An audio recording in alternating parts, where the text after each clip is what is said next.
One important aspect is people are eating much more than what they should eat. Between one meal and the next meal, there must be an 8-hour space. Whatever you have health problems, minimum 50% will go away in 6 weeks' time.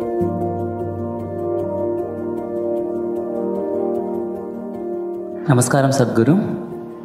Fasting on auspicious days has existed in India since time immemorial, but many Indians believe that it's unscientific and illogical. Until the work on autophagy induced during fasting has been awarded the Nobel Prize. Even I started doing intermittent fasting this year.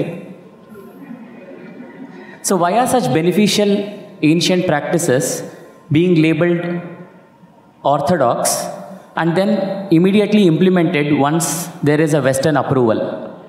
That's because you don't have the right color of the skin.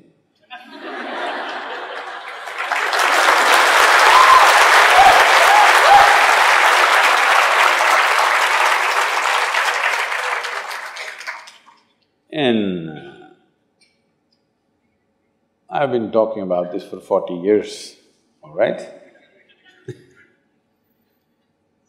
And I have seen hundreds and thousands of people who just become healthy and well simply because they're not fueling up all the time when the tank is filling. In the yoga center, everybody eats at 10 o'clock in the morning and at 7 o'clock in the evening. Our lives are very physically active. There are no automobiles inside the ashram, it's a large place. Everybody either walks or cycles. Even if you have to go to the dining hall, it's a kilometer. If you want to go to your workplace, it's half a kilometer, 1 kilometer, like this. All the time, people are physically active. So everybody is very hungry. By the time it's 3:30, 4 o'clock in the evening, they're extremely hungry. But we learn to live with that because hunger, empty stomach and hunger are two different things. Hunger means your energy levels start dropping. But empty stomach is a good thing. In the yogic sciences, today modern science also is coming in line with this. But what we know by our experience, you will spend $1 billion to come there. Because research is all about how many $1 million, that's how it is. Your body and your brain works at its best only when your stomach is empty. So we always make sure we eat in such a way, how much ever we eat, our stomach must be always empty within 2 to 2.5 hours' time maximum. So we go to bed hungry always. People think they cannot sleep. They can sleep. On an average, for 25 years on an average, I slept only 2.5 to 3 hours.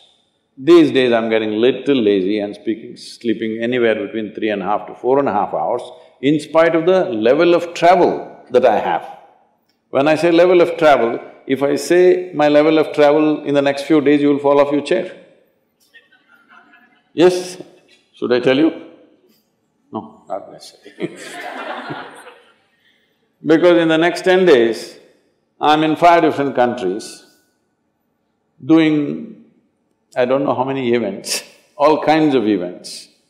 So, you're able to keep this up simply because you don't overeat. It's very, very important. Everybody eats 2 meals. I generally eat only 1 meal, 4:35 in the evening, because I don't like to sit in front of the plate and worry about how much to eat. I like to eat well. So, 4:35 in the evening, if I eat a meal, it's only next day. Is this enough? Am I looking okay? Hello? I'm not looking like your patient, isn't it? I'm not going to come to you because any correction and purification that needs to happen in the body, your stomach needs to be empty. It's very, very important. Otherwise, the purification on the cellular level will not happen. You pile up things and then you have all kinds of problems. The first thing is inertia in the body.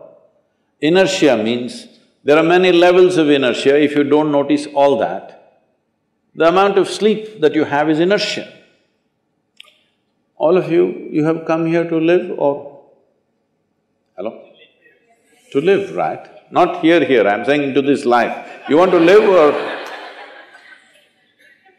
The intention of life is to live, isn't it? But because you talked about American doctors, this is all being picked up here also. All American doctors say minimum 7 to 8 hours you must sleep. So that means 1/3 of your life you must sleep.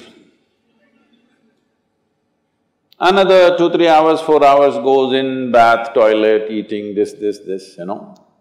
So literally 50% of your life is just maintenance.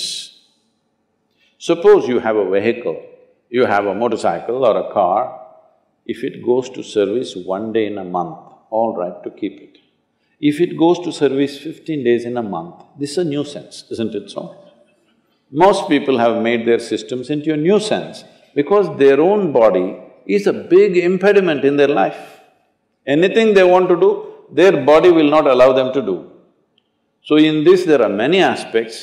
One important aspect is people are eating much more than what they should eat.